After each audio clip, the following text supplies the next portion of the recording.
মক্কার মরুভূমির বুকে এবার জেগে উঠেছে সোনার ঝলক।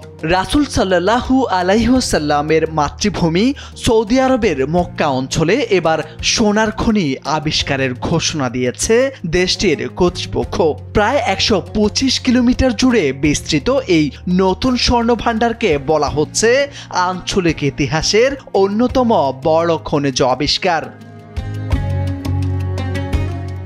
এই বিশাল আবিষ্কার সৌদি আরবের ভিশন ২০৩০ পরিকল্পনারই অংশ, যার মূল লক্ষ্য তেলের উপর নির্ভরশীলতা কমিয়ে খনিজ ও শিল্প খাতকে অর্থনীতির নতুন স্তম্ভে পরিণত করা। রাষ্ট্রীয় খনিজ কোম্পানি মাআদেন জানিয়েছেন, প্রায় ১০০ কিলোমিটার জুড়ে উচ্চমাত্রার সোনার খনি শনাক্ত করা হয়েছে।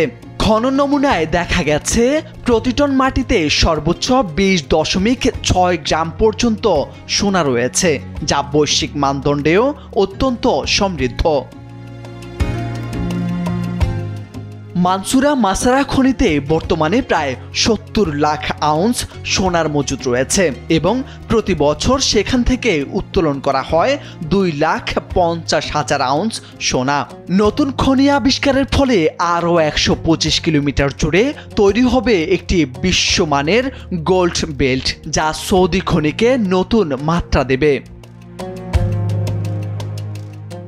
বিশেষজ্ঞদের মতে এই খনি শুধু রাজতন্ত্রের রাজত্ব বাড়াবে না, হাজার হাজার নতুন কর্মসংস্থান তৈরি করবে, বিলিয়ন ডলারের বৈশ্বিক বিনিয়োগ আকর্ষণ করবে, এমনকি আন্তর্জাতিক সোনার বাজারেও প্রভাব ফেলবে। বর্তমানে প্রতি ১০ গ্রাম সোনার দাম $১,১১৫ বেশি। নতুন এই স্বর্ণভাণ্ডার দাম স্থিতিশীল রাখতে বড় ধরনের ভূমিকা রাখতে পারে বলেও মনে করছেন বাজার বিশ্লেষকরা।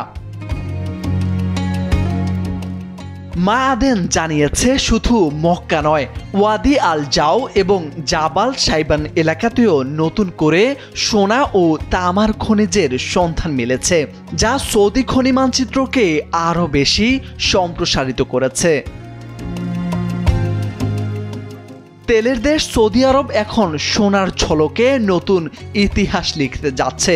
মক্কার মরুভূমির বুকে ১২৫ কিলোমিটার জুড়ে বিস্তৃত এই স্বর্ণভাণ্ডার শুধু অর্থনীতির নয়, দেশের নতুন পরিচয়ের প্রতীক হয়ে উঠেছে। তেল নির্ভরতা থেকে সোনার যুগে পা রাখছে সৌদি আরব।